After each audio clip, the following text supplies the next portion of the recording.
Hello and welcome to Lantern Lane Stories. Tonight's story is The White Horses Born in Shadow. Close your eyes. Tonight we travel far to a tiny village called Piber, tucked in the green hills of Austria. It is early spring. The sky above the old stone stables is pale pink and gold. Swallows dart between the eaves. The air smells of warm hay and the sweet breath of horses. Something wonderful has just happened inside one of the stalls. A new foal has been born. He is small. His ears are too big for his head. His forelegs are knobby and thin. And his coat is the color of dark chocolate. His mane is even darker, softer than a breath. An old groom named Franz knelt beside him in the deep straw. "Welcome, little one," Franz said softly. The foal blinked his enormous brown eyes and sneezed twice. He tried to stand. One leg shot sideways, another buckled underneath him. He sat back down in the straw with a very surprised look. Franz laughed gently. "Try again," he said. The foal tried again. This time, all four legs stayed under him, just barely. A young stable girl named Anna came running to the stall door, cheeks pink from the cold morning air. "Oh," she said, looking in. "He's so dark." "They all are," said Franz.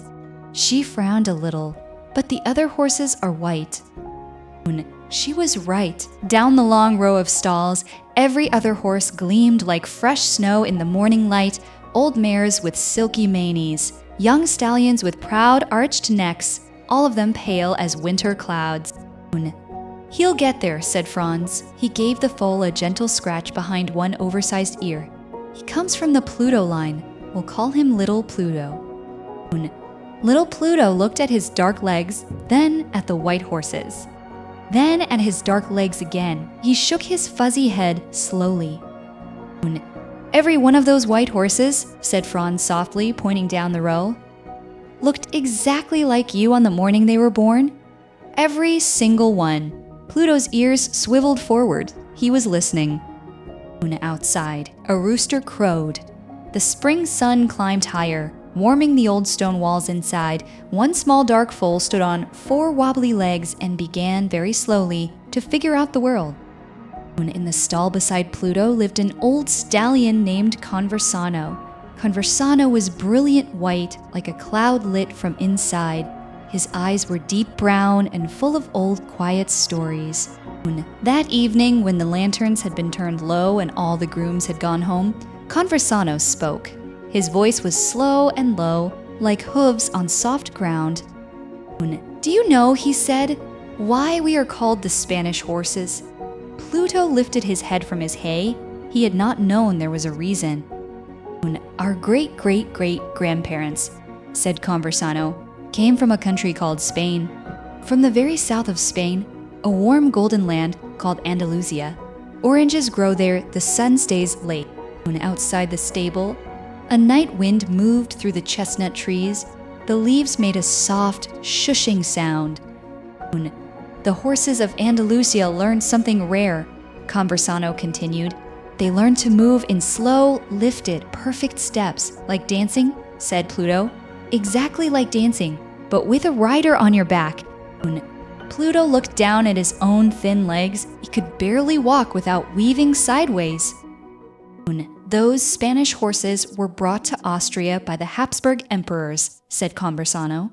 "Great rulers who wanted the finest horses in all of Europe. Horses that moved with grace and strength. Horses that made anyone who saw them stop breathing for a moment. And they built a school in the city of Vienna. In the year 1572, more than 450 years ago, the lantern flame swayed in a small draft. Shadows moved across the straw. The school was not just for horses," said Conversano. "Guests came from all over the world to watch. Kings, queens, everyone. And it has never stopped. Not once. Not for a single year." Pluto thought about this. 450 years was longer than he could imagine. "The horses there have 6 great family lines," said Conversano. "Pluto, that is your line. Then conversano, which is mine, and favori, maestoso, neapolitano, siglavi, all 6 trace back to those horses from Spain and the warm south. And every horse in those lines started dark, said Pluto. Every single one, Conversano turned so his white flank caught the last glow of the lamplight. Dark as midnight, he said quietly. Small as a secret?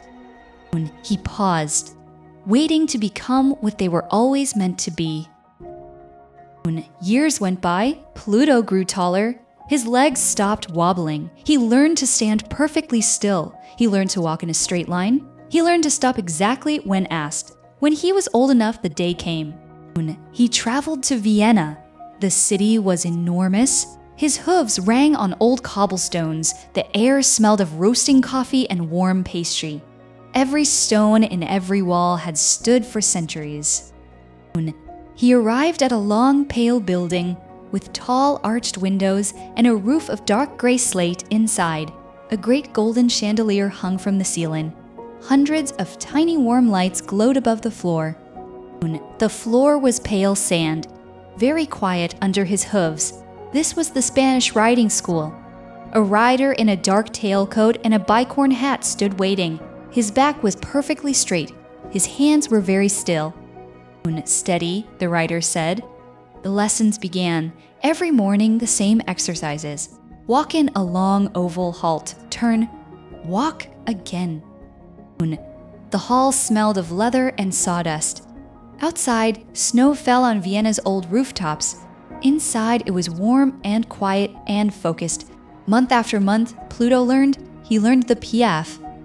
In the piaffe, the horse trots in place, legs lifting high, going nowhere, and yet somehow magnificent. He learned the levade. In the levade, the horse rises on its hind legs and holds perfectly still, front hooves curved in the air. He learned the capriole.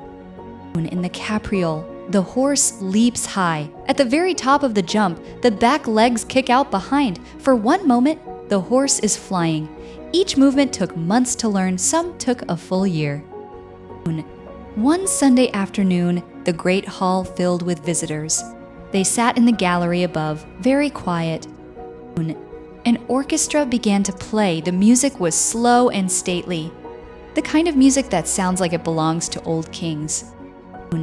The horses entered in pairs. Their white coats caught the chandelier light and turned it into something warm. A small boy in the gallery leaned so far over the railing that his mother grabbed his jacket. "Mama," he breathed, "they're dancing." Down in the hall, Pluto moved in a slow, perfect circle. Each hoof placed exactly so. He was not thinking about being dark anymore. He had not thought about it in a long time. Because something had been happening, so gradually he had barely noticed. When he was 6, pale patches spread across his hindquarters, like frost creeping over a field at dawn. When he was 8, he was mostly silver gray. When he was 10, he stood under the chandelier, and he was white, not gray, not almost white. The boy above pointed straight down at him. "That one," he called. "That white one." His mother smiled. He was born dark brown. She told him it took 10 years to change. The boy was quiet for a long time. Below, Pluto moved through his circle, slow and proud, as if he had always known exactly what was coming. There is a secret inside the Spanish riding school, a secret that even many grown-ups do not know. Not every Lipizzaner turns fully white. Very rarely, once in many years, one horse keeps its dark coat for its whole life, and in the stable, always, there is one dark horse living among all the white ones. The grooms call these horses the lucky one. An old saying goes, as long as a dark horse stands in the stable, the Spanish riding school will never fall.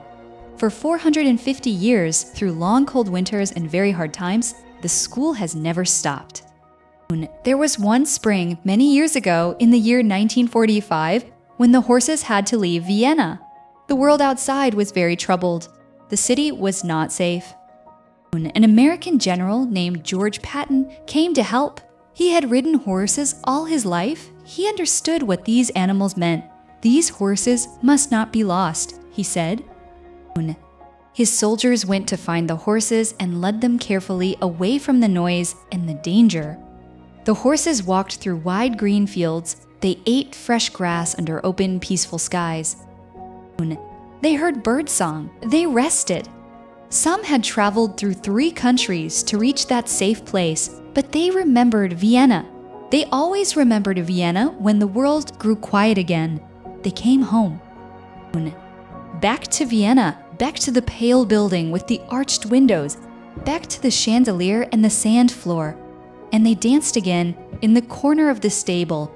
A dark horse stood watching with steady brown eyes. The school had not fallen. It stood then, it stands now. It has never stopped. If you ever travel to Vienna, you can see these horses yourself. The Spanish riding school is still there, just as it has always been. It stands at a square called Michaelerplatz in the oldest part of the city. If you arrive on a weekday morning, you can watch the riders train. You step through a heavy wooden door. The stone floor is cool and smooth underfoot. Then the hall opens before you. White horses moving in slow circles under golden light. The sound of their hooves is soft and even like a very gentle clock that never hurries. Sometimes one will bow its head very low. Sometimes one will rise up on its hind legs, perfectly balanced, perfectly still. When you walk past the stables on your way out, look carefully into each stall. Look for the brown one, the dark one, quiet among all the white. That is the lucky guardian. Then lean close to whoever is beside you and whisper the secret. Every single white horse in there was born dark as night. It took 6 years, or 8, or 10. But they got there. They changed slowly, quietly, without hurrying. And so does everything worth waiting for. And so Vienna also slowly fell asleep. Good night.